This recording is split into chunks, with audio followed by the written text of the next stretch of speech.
నమస్తే. ఇయాల ఖచ్చితంగా ఫాలో గావాల్సిన 3 పనికొచ్చే ముచ్చట్లు జెప్తా. మొదటిది టూత్ బ్రష్. గిది ప్రతి 3 నెలలకోసారి మార్చేయాలి.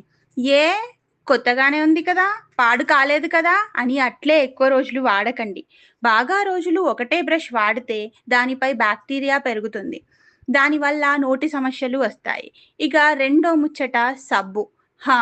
సబ్బు కొనేటప్పుడు దాని మీద టీఎఫ్ఎం చూసి కొనాలి. టీఎఫ్ఎం అనేది మనం వాడే సబ్బు మన శరీరానికి ఎంత మంచిది అని చెప్తది. ఎక్కువ టీఎఫ్ఎం ఉన్న సబ్బులు మన శరీరాన్ని స్మూత్‌గా, ఇన్ఫెక్షన్ రాకుండా కాపాడుతాయి.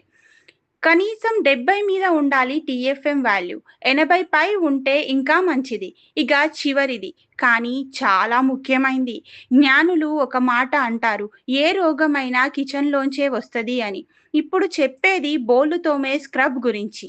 ఇక దీన్ని కొందరు కనిపించకుండా పోయేదాకా తోముతారు. కానీ నిపుణులు ప్రతి 2 వారాలకోసారి మార్చాలి అని అంటున్నారు. ఎందుకంటే మనం గిన్నెలు తోమేటప్పుడు అందులో ఇరికిన ఆహారం వల్ల బాక్టీరియా పెరుగుతది. ఇక మీకు నా ముచ్చట్లు నచ్చితే మీ ఫ్యామిలీకి మళ్ళీ మీ ఫ్రెండ్స్‌కి కూడా షేర్ చేయండి. Sharing is caring.